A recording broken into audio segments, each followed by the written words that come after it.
Croeso to Wrexham News. I'm Councillor Carrie Harper. You forgot. No, but I thought you were going to say more. No, I'm going to leave it in. Go on. I'm Councillor Marc Jones. I'm Kayleigh Unitt. I'm just a TikToker. Just a TikToker with a very, very big following on TikTok. Fair play. So there's loads we could talk about this week. There's a lot gone on the last 7 days. I was hoping we could focus in on some of the key takeaways from last week. So the spring statement and the cuts to disability benefit, Plaid Conference and some of the policies announced there that would come into play if there's a Plaid Cymru government in 2026, and also the fact that the wheels are coming off reform. So we could spend an hour on each one of those quite easily. We won't have that much time, but hopefully we can give people a bit of an overview in terms of what's going on, because it's quite volatile politically at the moment. Yeah. So last week, spring statement from UK Chancellor Rachel Reeves. The big takeaway from that is the upcoming cuts to disability benefit. So Labour will argue and have argued that they need to balance the books, basically. The economy isn't growing fast enough, borrowing's costing more, so we've got no choice. To put things into context, though, a few weeks ago they did announce billions in terms of defence spending. And also the rules that they're operating to, so when they talk about spending headroom, they're rules that they impose on themselves. So they could change those if they want to, but obviously they've chosen not to do that. So the detail then, 4.8 billion in cuts were announced. 4.5 billion of those will land on cuts to health and sickness benefits, basically. They're going to restrict eligibility for PIP, so the personal independence payment, and they're going to slash the health aspect of universal credit as well. So the criticisms, a lot of people saying it's been rushed, so there's been no full analysis of what the impact of that is going to be, and a massive backlash because millions of people are going to be worse off. And obviously Wales is going to be hit harder because we've got more of a working age population that are disabled as well. Yeah, and it's quite significant as well. It's 11% of the population in Wales and 7% in England. So you're talking about a huge disparity. And of course, there's no extra funding for Wales in that mix. Yeah. You know, so because we've got an older population, a less healthy population, more poverty, poorer housing, all these things impact on health and disability, and this is where it starts to fall apart, I think. And this is where you would expect, well, we'll get some detail then in terms of what the specifics are for Wales. Well, there's that, you know, and they've said specifically, no, we're not going to do an impact assessment for Wales specifically. And then you've got the First Minister saying, oh, I've asked for this, but the UK government is saying, oh no, she's supportive of it. And it was very, very interesting to see her being, I don't know what you call it, was it skewered, kebab, just really put on the spot by Plaid Cymru's Llŷr Griffith, and that pregnant pause as she just glared at him and said, you could see in her face. It's embarrassing. And we keep getting told, we were told time after time, oh, once we've got a Labour government in London, cooperating with the Labour government in Cardiff, you know, things will change. But in fact, all that's changed is that Labour in Cardiff have stopped attacking Labour in London. And they're trying to have it both ways, and you can't have it both ways, you know. And it just sums up to me that you know, the lie that we were told that Labour at both ends of the M4 would make things better. You know, we've knocked enough doors recently to hear the line time after time. I'm not voting Labour again. I voted Labour to get rid of the Tories. They're no better than the Tories. And then you get that pause and they go, in fact, they're worse, because I think people had an expectation, and they have made things worse. They've gone after the poor. They haven't gone after the wealthy. You know, they've specifically targeted people who are already struggling, and that to me is a disgrace. I think that clip and her response to it. I'm going to put it up so people can actually watch it, because she had nothing in relation to what the impact was in terms of Wales, and nothing in terms of whether she supported it. So we'll let people have a look and see what they think. So just to confirm, you do support the changes as have been outlined by the Chancellor? Look, I have yet to get a firm understanding of how that will impact on Wales, and until I'm clear about the impacts, I want to reserve my position in relation to that. Well, that's very different to what the Secretary of State said, because she's on record as saying that the First Minister wrote supporting the reforms we're making, and I was really pleased to see backing for those reforms. So is she wrong? Well, look, I'm telling you my position, okay? My position is that I want to see absolute clarity on what the impact on Wales is. And until I get a firm view on that, I don't want to make a judgment until I know what the impact will be, and where we then, as a government, can position ourselves in relation to how far we can go to stand with and by people. You explained as well that you'd spoken directly with Number 10 about this, explaining some of your concerns. Can you just, for the record, confirm exactly who it was that you spoke with? Was it the Prime Minister himself? It wasn't the Prime Minister himself, no. And who was it then? Was it a special advisor or a minister? It was some people in the Number 10 unit. I can't remember their names. I'm happy to provide you with the names. So as passionate as you are about all of this, and as mindful you are of the impact it'll have on Wales, you can't even tell us, or you don't remember who you spoke with about it? Llŷr, I speak to hundreds of people every day. Yeah, but not on something as significant as this. Well, look, I speak to hundreds of people every day. I don't know everybody works in Number 10, but I'm more than happy to give you the names. Surely you know who you talk to when you ask for a call with somebody from Number 10? Well, I do have armies of people who set up these meetings for me, Llŷr. But you're the one that was on the phone? I was the one on the phone, absolutely. But you're not sure who you were talking to?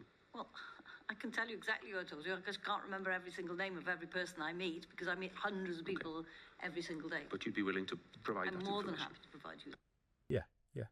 Well, I just think the whole issue about, the uncertainty that this has caused, because if you're going to save £5 billion, it's got to come off somebody's benefit. Yeah. It's got to come off somebody's PIP or whatever else benefits they're targeting.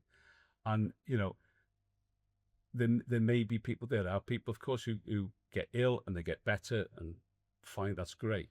But there's other people who've, whether it's a visible disability, like, losing a leg or whatever, or an invisible disability, that they won't get better. And that is just adding to people's stresses, I think. So I don't know what you would have to say about that. I mean, I've got an invisible disability. It's considered a rare one. It's very underdiagnosed. So we're already struggling in the health system just to get sort of help from doctors. So the fact that now so many of my friends and my family members are going to be losing PIP, because it's already enough of a struggle to prove that the disability even exists. Because looking at me, you wouldn't think that I'm disabled. Most days I don't use my walking stick every day. I have a good medication schedule and my GP is fantastic, but I was stuck in the system for 6 years. So if you're in that space forever and also not getting any financial support, it's ridiculous. And people think that PIP is some kind of out of work benefit, but it's not. It's because it costs more to be disabled. I have to factor in mobility aids. If you live in England, you have to pay for your prescriptions for medication, and those prices keep going up. Like when I lived in university in England, it went from £9 to like £9.50 something within like 2 years, and it was too much. Like I genuinely just couldn't afford it, which is one of the reasons I moved home. Other kinds of mobility aids, if you need ramps putting in, or bars and handles, like accessible showers, things like that, things that people just wouldn't consider things that you would need as a disabled person. If you're able-bodied, these are things that you just go shower. You don't think about the fact that you can't step into the shower, you can't stand there for very long. There's so many extra costs to being disabled, and PIP is supposed to help with that. But then, using examples from my family members, they've had their benefits questioned because the assessment process is so terrible. It's like, oh well, no, your femur bone grew back. Yeah, no, you're fine. We'll take away your benefit because you look healthy now. But you know, because it's got more it's never stringent gonna over grow the back. last few years anyway, isn't it? Yeah, yeah. And do you know at the moment if you're impacted by any of this, or there's just not enough information really for people at the moment? No, isn't it, it's very confusing, and I don't receive PIP. I have never tried to, just because of the horror stories I've heard from my friends and my family members who get it. So I don't really know how this is going to affect me, but obviously it's going to have a knock-on effect on healthcare in general. That's going to affect me. Yeah. It's already difficult enough to receive healthcare. I've got a condition where they say don't go to A&E, fix it yourself, so That's great. yeah. They go, oh, the first joint to dislocate, you can go in and they'll teach you how to put it back in. After that, you're on your own. Wow. Oh, okay. And this is the thing, isn't it? That the pressure then is put on the health system, isn't it? That's a worry, isn't it? We know the health system in Wales, in England, and specifically in North Wales is really struggling with even the basics at the moment. The population is getting older. That means more pressure. And it doesn't seem like there's any understanding from government that we have to prepare for this. There's not really a preventative agenda here to try and make people healthier, to try and make society healthier. Or even to get people back into work. I think that was the astonishing thing. They've done no... Because Labour will say, oh, well, we're putting money into mechanisms that will help people get back into work as well. But they had no assessment on whether or not those would be particularly effective before they voted on it. Mm-hmm. Wow. Yeah. The lack of detail, it does seem that this has just been rushed through. Well, didn't they say they'd made £5 billion in cuts, and then the OBR, the Office for Budget Responsibility, said, actually, that's going to make 3.4 million. They got it. You need to find some more. And in the grand scheme of things, maybe £1 billion here and there isn't a lot of money, but £1 billion is going to impact on individuals, thousands, tens of thousands of individuals, hugely. And they're just doing these things. It's back for fag packet stuff. It's so frustrating, and there have been some Labour MPs who are rebelling against it, but Starmer made sure any remotely left-wing candidates were purged before the last general election. So he's got a stonking majority there. They're going to force this through, but that doesn't necessarily mean that there's no cost to them over there, certainly in terms of Labour voters. And we've seen locally, a Labour councillor has resigned from the party in Wrexham over this. Fair play to him. Yeah, and Tony Wedlick is one of the decent ones. He's always stood with us in different campaigns and protests and what have you. And I think he's somebody with principle, and you'd be thinking fair dues to him. It's not an easy thing to do, and I think he'd probably be the first of many, I would imagine. And I think he put out a statement that said, he doesn't feel he's left Labour. He feels Labour left him, and he couldn't justify seeing these cuts to benefits when so much more recently was announced for defence. It's that contradiction in terms of ideology as well, isn't it? That's a problem. Yeah.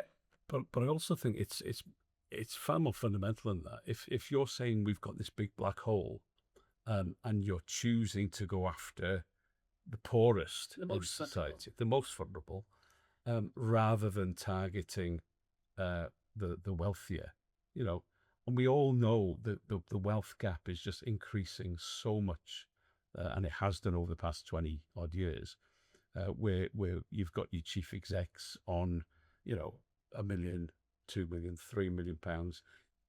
They're not contributing to the economy. They're offshoring their profits. And even with the cost of living crisis, you see in the supermarkets, they're still making more money. They're making more profit, even though the prices are going up, and they're saying the goods are going up in terms of cost. We really do need to focus on the people who've got the money, and that money is being squeezed out of the public sector. It's being squeezed out of the economy because they're going offshore with it. And there's people with billions making more billions. And, we're talking about saving £5 billion by targeting the poorest. that's pocket money for some people. And that's what really creates that, you've got a big majority in the UK government. You could go after them quite legitimately. And I've seen arguments to say, oh, they just move abroad. Is that really the reason why you don't go after them and try and ensure that they pay a fair share? Yeah, because there's majority support for a wealth tax amongst the public. Yeah. Across the UK, people support this idea. So it does beg the question then, why won't they do it? It could be because they've been lobbied by the very same billionaires and the same people who Disabled people aren't as effective at lobbying as some of these billionaires, basically. No, and that's why it's so important to have campaigns and make sure that that voice is heard. Because, and the problem is, the downside of all this is that people turn against Labour, quite rightly, for not doing enough, because Labour basically in the pockets of lobbyists, they're doing but people are getting that fed up with the system, they actually think the reform is a solution. And yeah.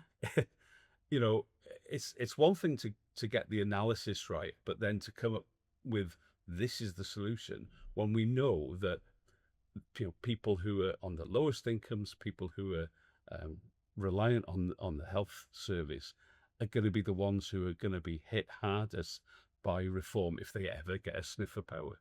We'll come back to that because there's a lot going on with reform, and it's really important that people see them for what they are.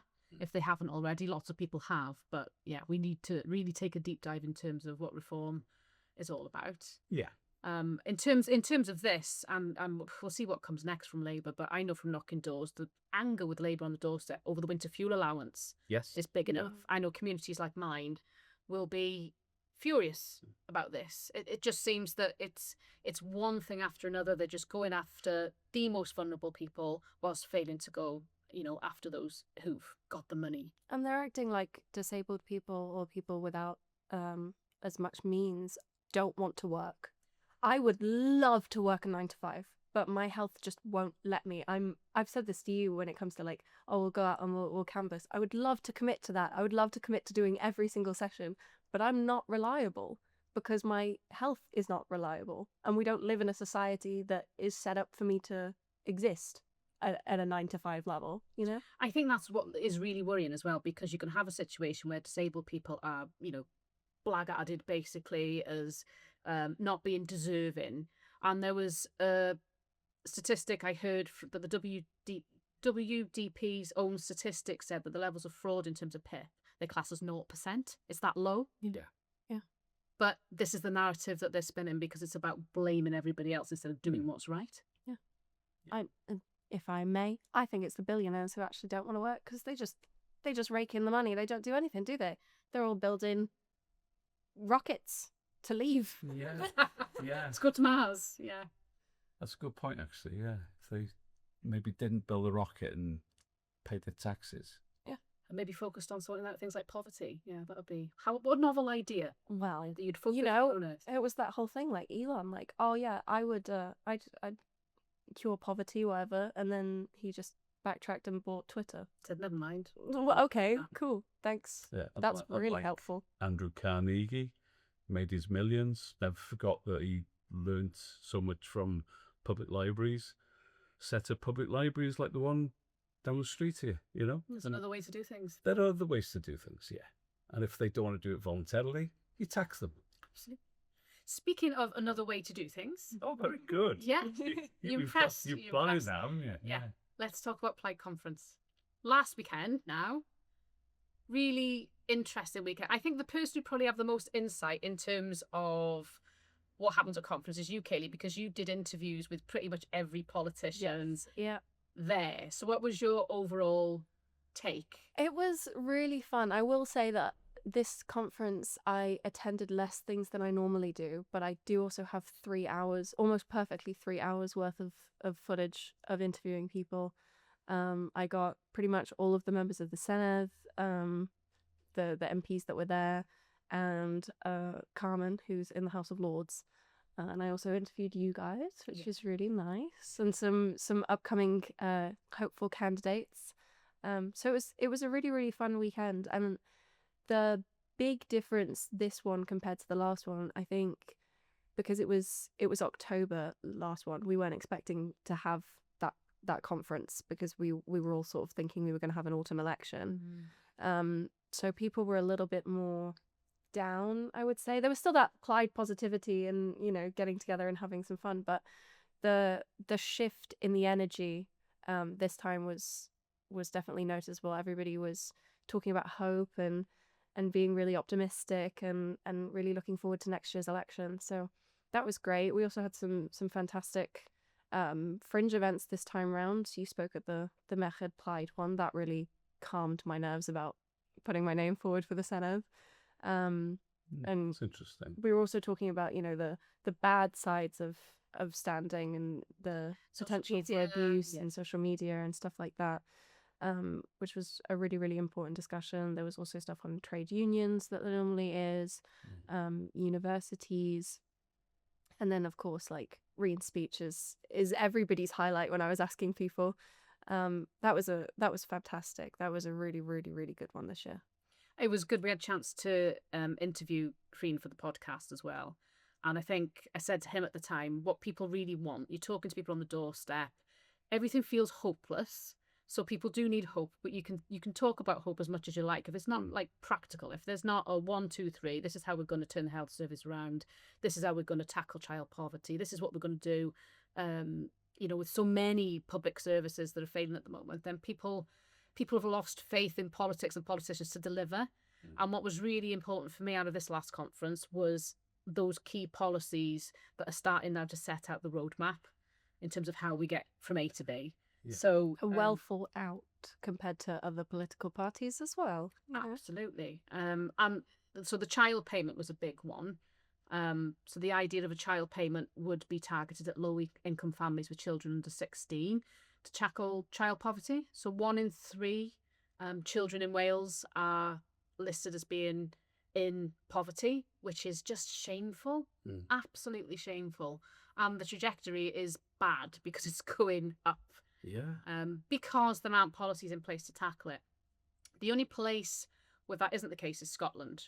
They've got a very similar policy. It's called the Scottish Child Payment. It's already meant that child poverty levels in Scotland are going down, and they're forecast to carry on going down because of this intervention as well.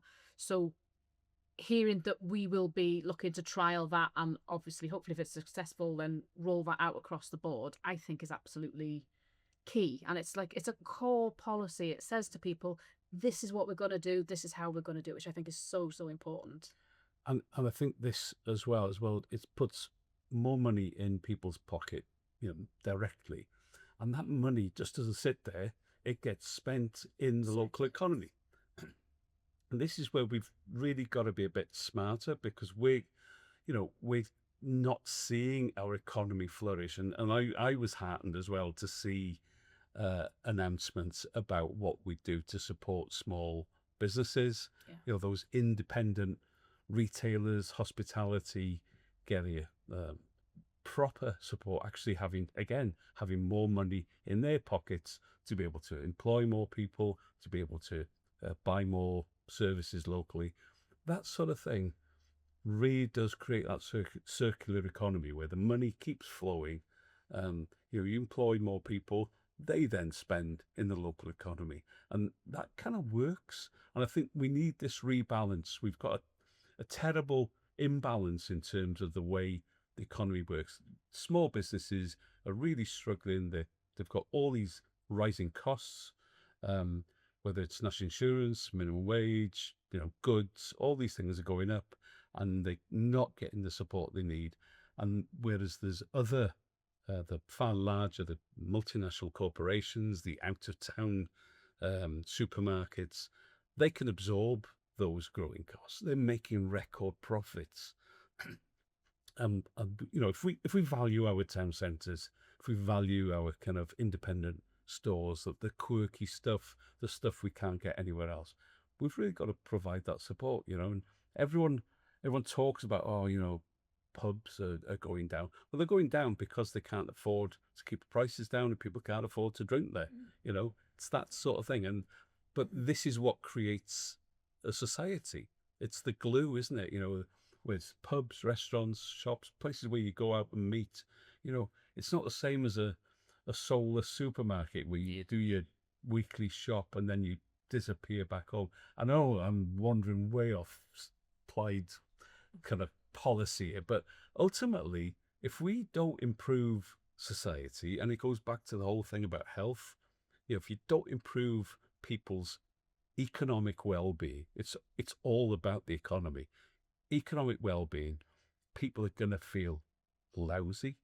People are going to feel worse because they're worse off. And I think it's so important that we get that right and that we start to create an ownership in terms of community ownership. We have this ridiculous situation where we're the 5th net exporter of electricity in the world, and yet our electricity prices are amongst the highest in the UK. How does that work? Because there's no community ownership. And although there's talk of helping, we really need to make that happen on a practical level so that we've got more community ownership of the economy. And assets, like you say, we could talk about the Crown Estate probably all day and things like that, but there's so much come out of the conference, and I know NHS, we could spend an hour talking about that, and actually we will. We're going to get Mabon ap Gwynfor in to talk about the plan for the NHS, but I think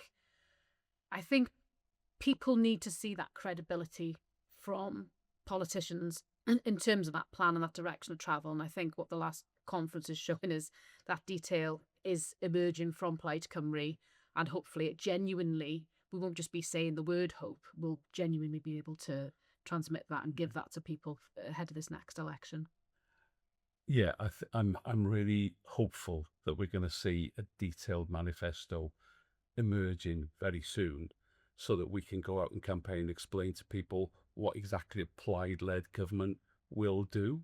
Because that's basically what we're trying to explain to people. There is a real alternative here. If you want a real change from the London parties, this is it. And it's not just talk. It's not just a headline. It's detailed policies which will make a difference to your daily lives. Yeah. So, speaking about the devil being in the detail, and maybe a political party who doesn't have the detail, especially when it comes to Wales, let's have a chat about reform, because the wheels are coming off, aren't they? Things really seem to be imploding. So they suspended, is it Rupert Lowe? Yeah. Yeah, right. They've only got 5 MPs, so they've suspended a 5th of their party in Westminster, basically because he challenged Farage's Messiah-like leadership. I think that was the terminology that he used. And I think there's 12 chairs of branches of reform, I think, across the border that have stepped down as well in retaliation. But in the northeast of Wales as well, people have moved away, and there's this big split emerging. Okay. So you've got, I know in D-side, you've got people who've been very active in reform there, setting up this alternative grouping. There's an old ex-Tory MP, David Jones, who's joined this alternative grouping, and you can see it all starting to fragment because it's all about ego, isn't it? And the party isn't democratic, funny enough, or the company isn't democratic in its approach. Yeah.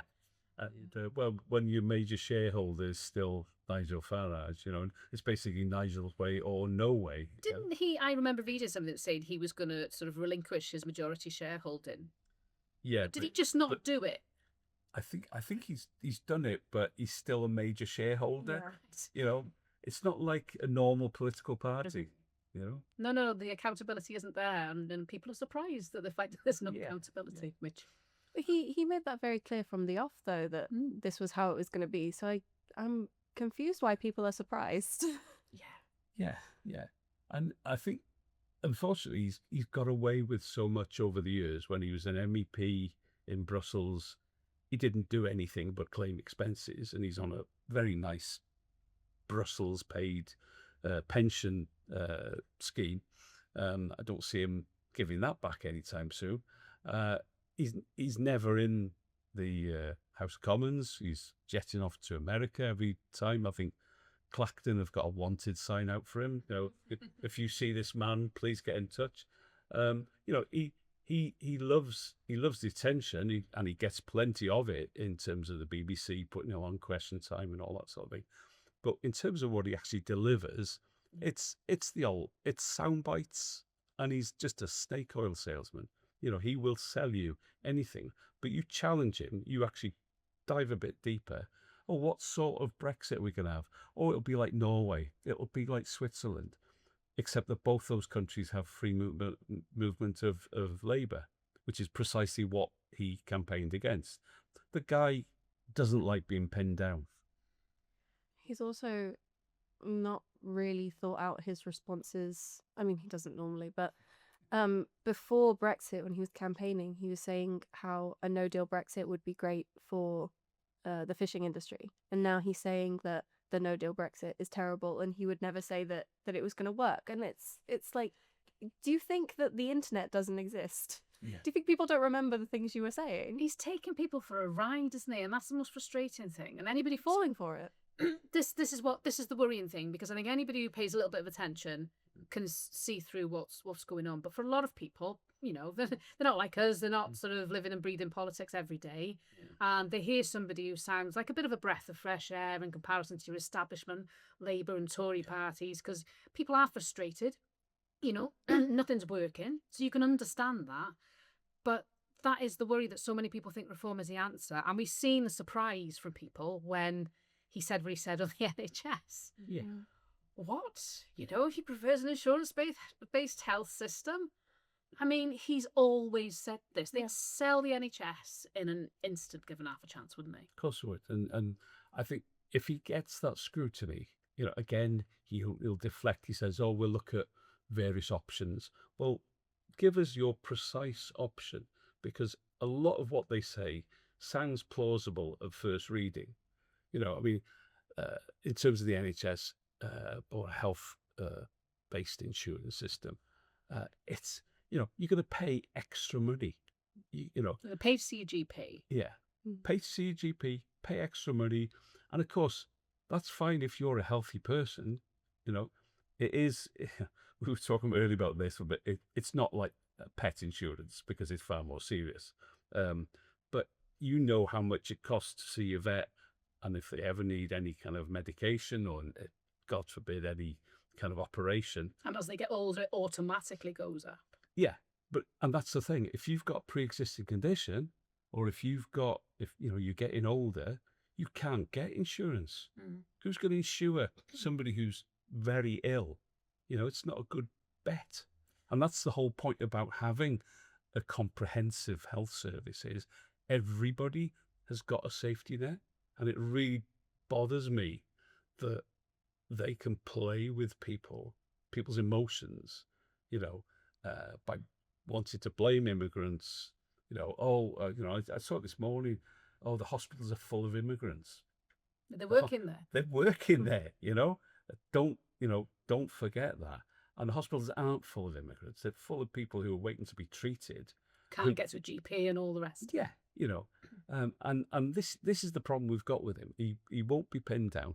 And I've got relatives in the States who have to have health insurance, because the safety net there just doesn't work. And it's incredible. You think, oh, I've got health insurance. I'm okay. I'm working. I've got health insurance. But that health insurance, if you have two major issues in the same year, he'll only pay for one of them. Wow. Yeah. So, and something like childbirth Costs of $30,000. You know, that's a year's wage for a lot of people.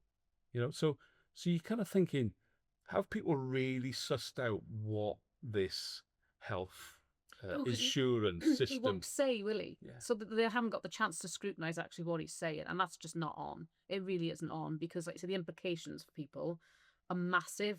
And I suppose the challenge to everybody out there is, ask your politicians, what's the plan? Yeah. And again, for Wales, because we've got an older, sicker population, the impact is disproportionate for us. You know, And how is that going to pan out? We've got less money, more sickness. There's going to be a massive gap there. It'll be interesting because of devolution, because obviously health has devolved in Wales, but there's no way that if the NHS are privatised across the board, or there wouldn't be a massive impact on funding for us in Wales inevitably anyway. So, you know, if reform get anywhere, I think it's really scary territory in terms of the NHS, definitely. To be honest with you, we're already in scary territory in terms of the NHS in England, because you've got private health companies funding Wes Streeting, the Labour Minister for Health. Well, they're not doing that because they love Wes Streeting. They're doing that for influence. And that is incredibly sinister, I think. I think they're lining up like vultures, and people need to wake up and smell the coffee in terms of what's around the corner with reform. Yeah, but also Labour. Also Labour. Yeah. They worry about the two-party system in London, don't they? But I've had conversations with people worrying that Plaid and Reform are going to go that way because we're the change, but we're very different kinds of change. Not that change. Yeah, not that change. And also, again, Reform, London-based. You know, they don't even have a leader in Wales. And, we won't find out who it is until after the election when Reform wins. That's not how you should be doing politics, Nigel. They hadn't even heard of Betsy Cadwallader Health Board, had they, when pressed in terms of an interview. They don't care about Wales. They really don't. They don't care about working classes. They don't care about Wales.